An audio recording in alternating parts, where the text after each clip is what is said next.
दुर्गा नदी के किनारे बसा एक गांव फूलपुर। गांव में कुछ 100-150 लोग रहते थे। अंजलि, जो कि पास ही के जिले में रहती थी और 12वीं पास कर चुकी थी, उसके पिताजी ने बेटी को जल्दी विदा करने के लिए उसकी शादी फूलपुर गांव के मुकेश से करवा दी थी।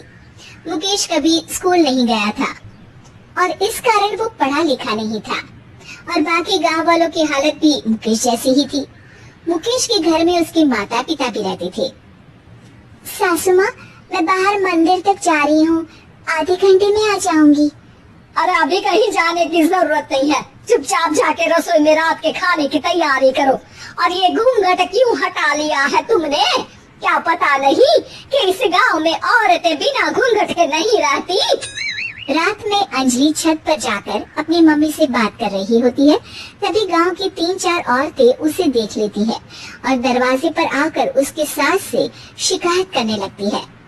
और क्या हुआ? अरे छत पे तो देखो, आपकी बहू मटक मटक के किसी से फोन पर बात कर रही है। दिन भर फोन पे लगी रहती है। अरे कल तो मंदिर के पास वो क्या कहते हैं, सेल्फी ले रही थी।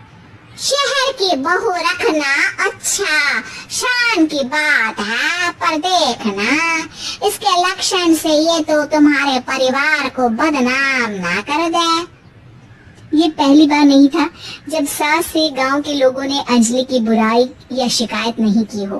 अब तो ये रोज की बात थी। अंजलि ये सब सुन लेती है। जब वो नीचे जाती है तो मुकेश भी वहाँ जाता है। सास कहती है, बेटा, लोग घर आकर शिकायत करने लगे हैं बहू के कामों की। देख लो, पति हो, संयम से रखो इसे। माँ जी, मैं तो अपनी माँ से बात कर रही थी क्योंकि यहाँ कोई बात करने लायक ही नहीं है और अब मैं माँ के पास ही रहूंगी। वहाँ क्या रहना, वहाँ बाहर के लोग तो ठीक है पर घर के लोग भी इज्जत ना दे सके। अरे नहीं नहीं अंजलि, ऐसा नहीं है, धीरे धीरे सब ठीक हो जाएगा, तुम फिक्र ना करो। अरे बस कुछ बोलना ही नहीं है, सर पे चढ़ा रखा है बहू को। सास मुकेश की नरम बात सुन के वहाँ से मुंह चढ़ाकर चली जाती है। मैं तो कहती हूँ हम दोनों शहर चले जाते हैं। मैं पढ़ी लिखी हूँ, मुझे वहाँ नौकरी भी मिल जाएगी और थोड़े दिनों में आप भी वहाँ कुछ काम ढूंढ लेना। अरे नहीं नहीं अंजलि, हम यहाँ ना गांव का खेत, माँ पिताजी को छोड़कर शहर नहीं जा सकते। माँ पिताजी को कैसा लगेगा और गांव वाले क्या सोचेंगे? ये कहकर मुकेश सोने चला जाता है और अंजलि की गांव वालों द्वारा बुराई का सिलसिला बहुत दिनों तक चलता ही रहता है। लेकिन अंजलि गुस्सा ना दिखाते हुए समझदारी से काम लेती है। बारिश का मौसम चालू हो जाता है। जोरदार बारिश से पूरे गांव में हाहाकार मच जाता है।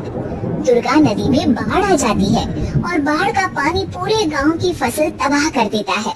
फसल की ये हालत देखकर गांव वाले निराश हो जाते हैं और बात तो यहाँ तक पहुँच जाती है कि कुछ लोग तो अंजलि को इस सब का दोषी ठहरा देते हैं।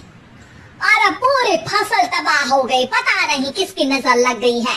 अरे जब से चौधरी परिवार में ये शहर की बहू आई है ना, तब से ही गांव की शांति चली गई है। इसके कर्मकांड से माँ दुर्गा नदी भी खुश नहीं है। ये सब सुनकर बेचारी अंजलि रोते हुए अपने घर चली जाती है। कुछ दिन बाद सभी गांव वाले अपनी फसल का मुआवजा लेकर अपने अपने घर आते हैं। मुकेश भी 1500 लेकर आता है। अंजलि को जब पासबुक दिखाता है तो अंजलि हैरान हो जाती है। अरे ये पासबुक में तो उन्होंने 4000 की एंट्री करी है और आपको सिर्फ 1500 दिए। सच में? अरे वो सरकारी अफसर आपको बेवकूफ बना रहे हैं। सरकार की तरफ से हमें 4000 मिले हैं, लेकिन बाकी का सारा पैसा खुद ही खा रहे हैं। आप लोग के अनपढ़ होने का फायदा उठा रहे हैं। ये सब सुनकर मुकेश परेशान हो जाता है, लेकिन अंजलि उसे हिम्मत से काम लेने को कहती है और सुबह होते ही मुकेश को पंचायत कार्यालय ले जाती है और साथ में गांव के और लोगों को भी। आप सरकारी बाबू क्या गांव के लोगों को बेवकूफ समझते हैं? आपको क्या लगता है ये पढ़े लिखे नहीं है तो आप कुछ भी मनमानी करेंगे? ये बेचारे दिन रात इतनी मेहनत करते हैं, ये हमारे अन्नदाता है और आप इनके साथ ऐसा धोखा करते हैं। अरे क्या बके जा रही है ये लड़की? किस धोखे की बात कर रही है? अपने कांड करके नदी माँ को नाराज करके हमारा नुकसान करके इसे चैन नहीं मिला क्या? सरपंच जी, इन सरकारी बाबू ने मुझे बेवकूफ बनाया है और मेरे हिस्से के पैसे खुद चट कर गए। बस ये सुनते ही सरपंच वहाँ से दुम दबाकर भाग जाता है। पता चलता है कि जनपद अधिकारियों ने गांव के सरपंच के साथ मिलकर सबके साथ धोखा किया है।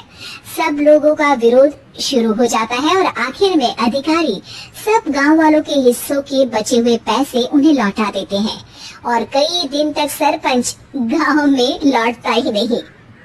अंजलि, तुम नहीं होती तो हम गांव वालों को तो पता ही नहीं चलता कि ये हमें हर बार बेवकूफ बनाते हैं।